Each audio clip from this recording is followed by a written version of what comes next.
Добрый день. Второй прогноз для тельцов на декабрь 2023 года. Что ожидает тельцов в декабре 2023 года?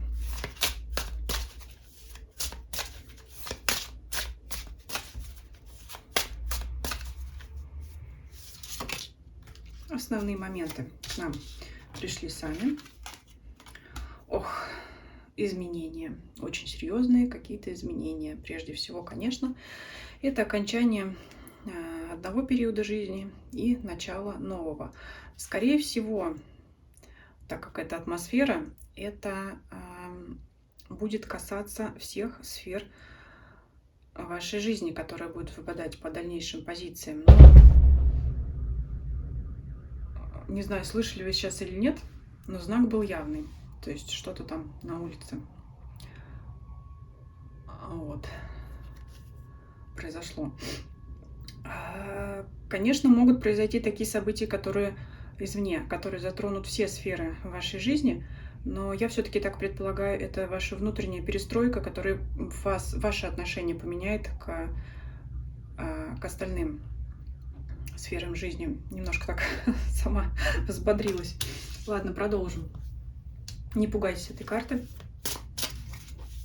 Может быть, это неожиданно, но не всегда это плохо. Давайте смотреть.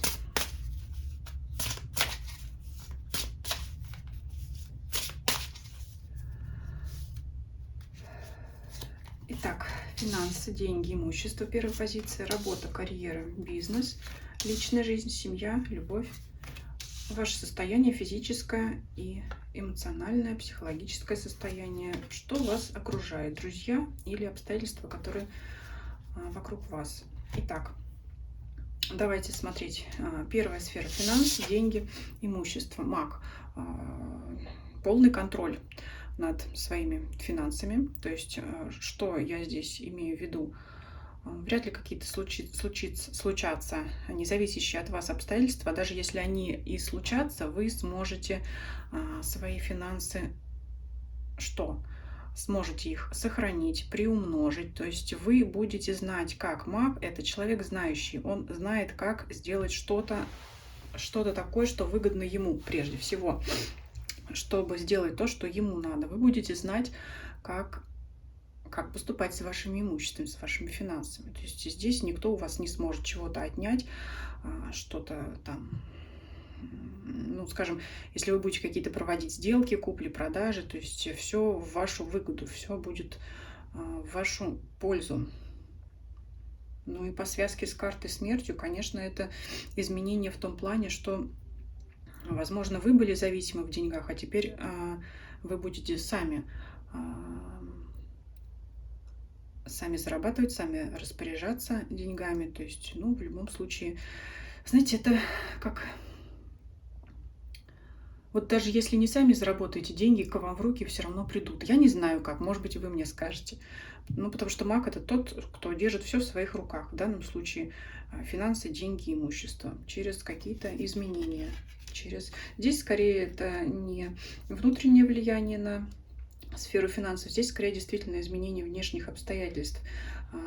Что-то старое прекратилось, началось по-новому, и деньги пришли к вам в руки. Я не знаю, каким таким волшебным образом, но по магу действительно волшебно. То есть эта сфера жизни полностью в ваших руках, полностью под вашим контролем.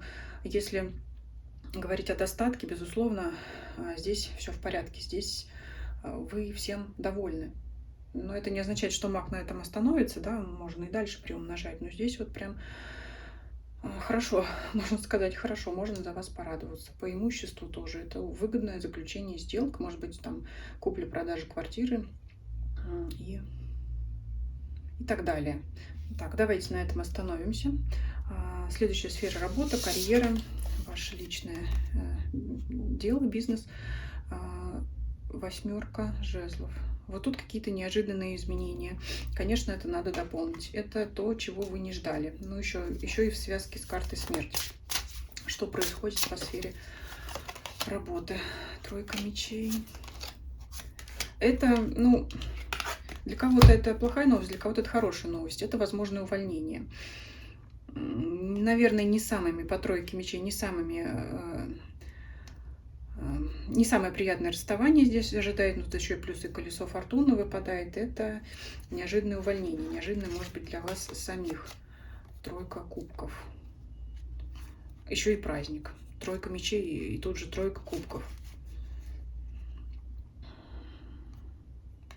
Но здесь все-таки это не просто увольнение, когда вас попросили. Это увольнение, когда вы уходите во что-то лучшее, конечно.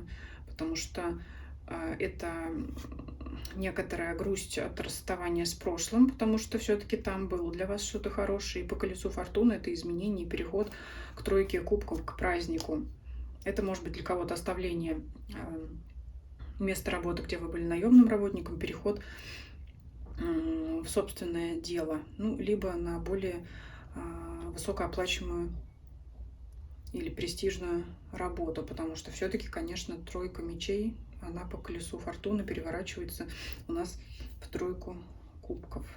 Это может быть переживание по поводу новой работы, когда вы переходите на новую работу, потому что вот опять она смерть, колесо фортуны, это такие глобальные изменения, неожиданные, кстати говоря. Может быть, вам предложение о новой работе придет неожиданно, может быть, вы и работу не ищете, а вас кто-то попросит присоединиться к новой команде, пойти на работу в новую организацию, может быть, кто-то из бывших коллег, может быть, это просто вас кто-то посоветует как хорошего специалиста. Ну, вот это именно может случиться довольно неожиданно. Поэтому так.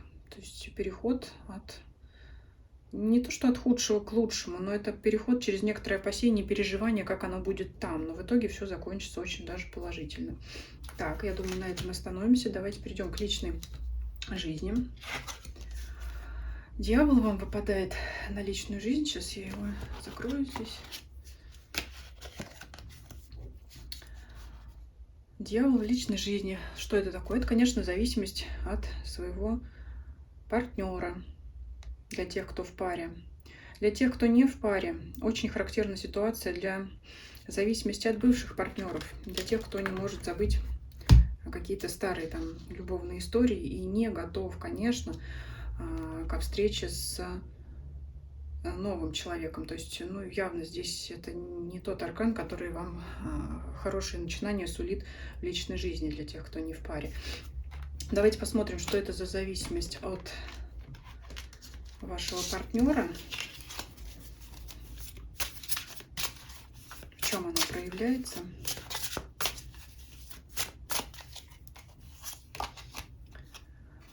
Ограничения. Ну, это впрямую говорит о том, что ваш партнер вам не разрешает что-то делать. Ходить одному в какие-то там общественные места.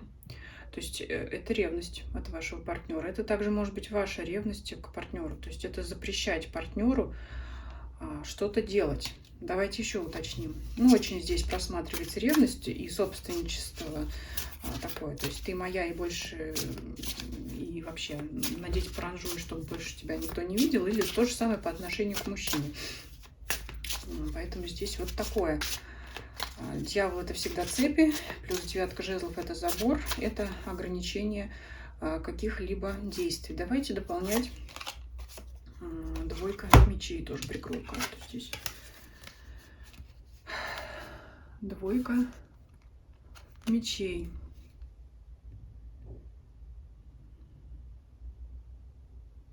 Двойка — это, ну, опять же, двойственность. Это то ли так, то ли так. В общем, это неуверенность одного партнера в другом.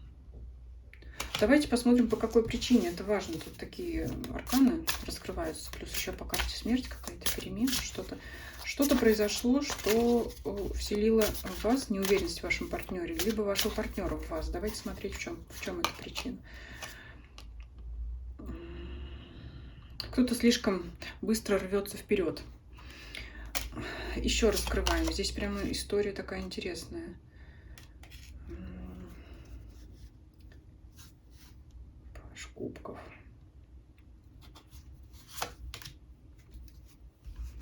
Луна.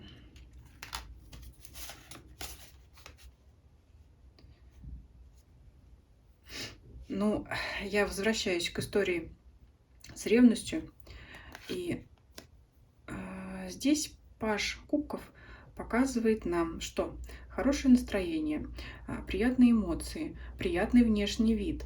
И одному партнеру может показаться, что другой, ну, как бы его обскакал, что ли, что он вырвался вперед на шаг, как бы из этого союза.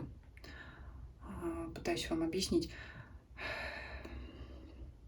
То есть ваш партнер мог вас заметить, как бы увидеть новыми глазами, либо вы вашего партнера точно так же смогли взглянуть на него новыми глазами и подумать, он или вы, да, опять же, а что это так вот он вдруг, он или она засиял или засияла, да, надо-ка попридержать, а то еще там кто-то влюбится, да, вот так вот.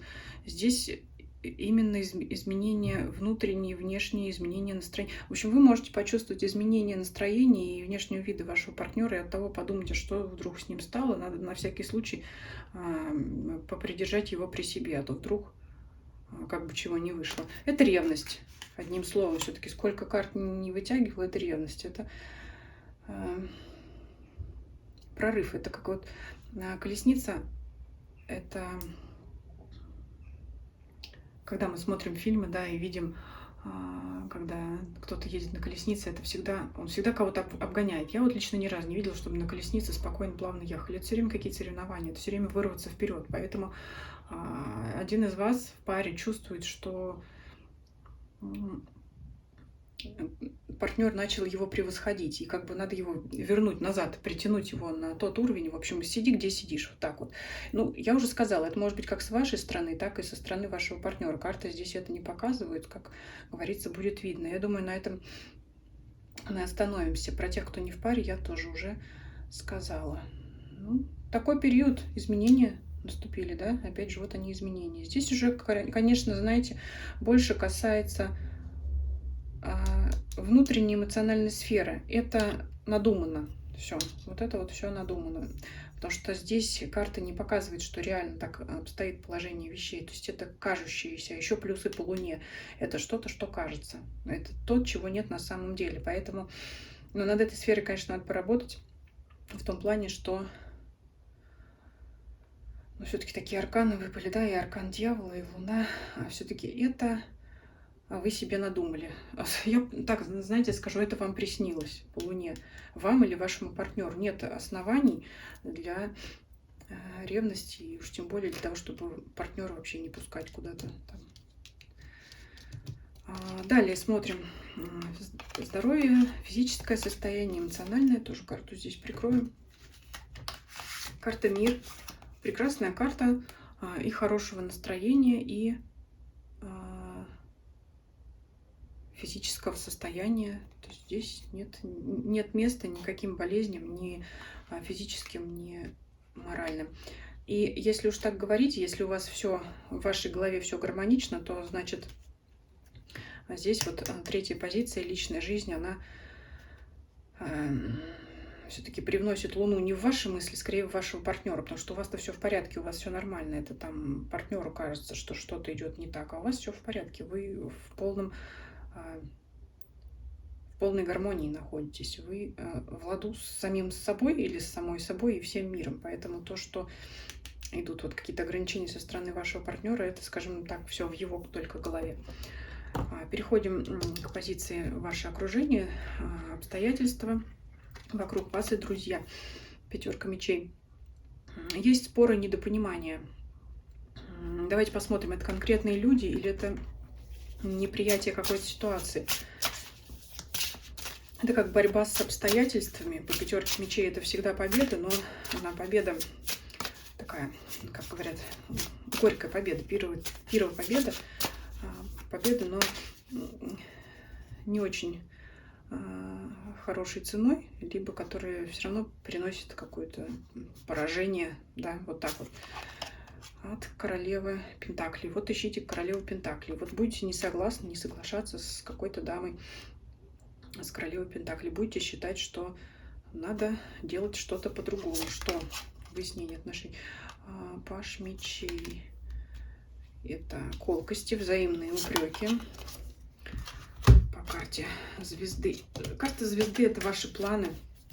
То есть вы задумали одно, она считает, что вы не правы и нужно действовать по-другому. Но это может быть кто угодно. Может близкий родственник, может быть подруга. Ну, скорее женщина, конечно. И вы вот поспорите, что все-таки вы правы, вы в этом споре победите, как я уже сказала, но вряд ли вам захочется спорить с близким человеком, да, поэтому как-то это будет не очень. То есть можете какие-то предъявлять такие аргументы, которые будут взаимно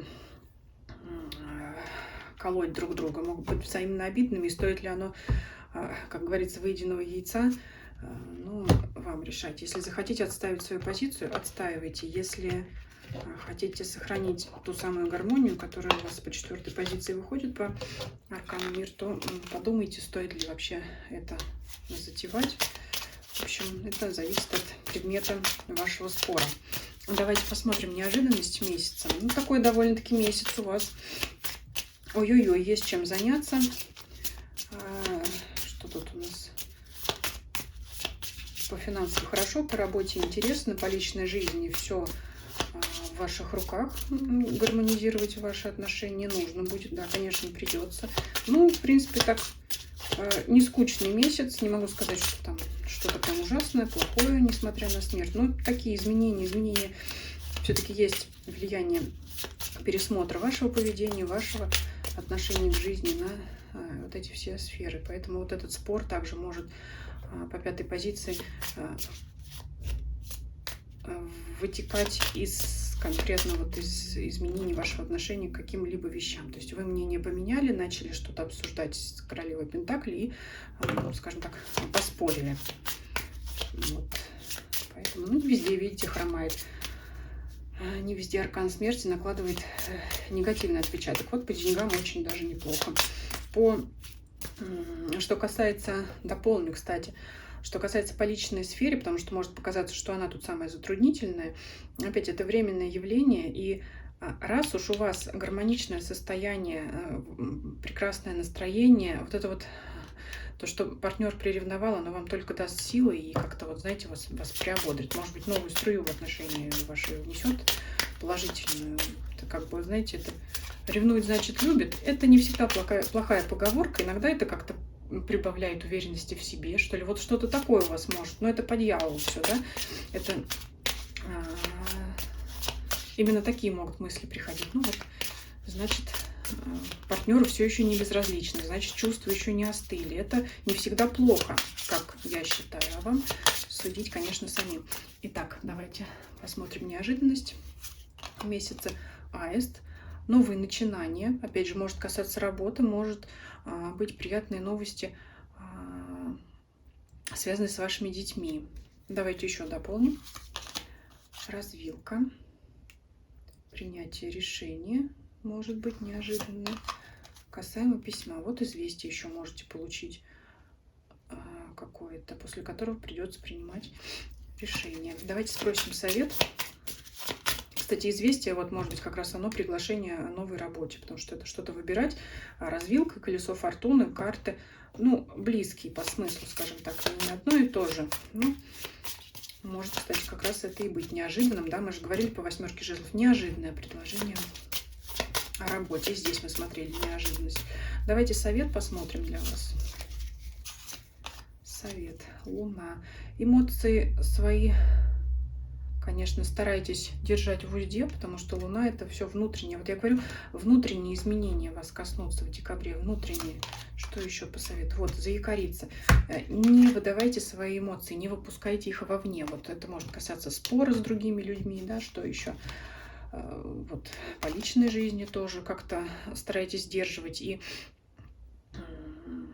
значит, ну, партнера своего, который тут так по дьяволу, да, желает вас на цепь посадить, не распаляйте в нем излишние вот эти какие-то подозрения, потому что, ну, это ни к чему. То есть комплимент он вам сделал, вот, ты у меня такой красивый, или ты у меня такая красивая, ну, и вот получить от этого удовольствие и завершить на этом историю, потому что развитие этой ситуации будет не очень хорошо для вас. Поэтому здесь вот как держать внутренний мир закрытым от других. Это важно для вас, потому что внутри у вас будут происходить очень серьезные изменения по карте смерти. Будете переоценивать свое отношение к миру, а мир, соответственно, будет пересматривать свое отношение к вам. Вот так вот философски закончим расклад. Спасибо за просмотр. Ставьте лайки, если вам видео понравилось. Пишите ваши комментарии. К Новому году сделаю праздничный расклад дополнительно. Подписывайтесь на мои также каналы Telegram и Дзен, чтобы нам с вами в случае чего не потеряться, потому что неизвестно, что по карте смерти может наступить. Вот. И спасибо за просмотр. Всем до свидания.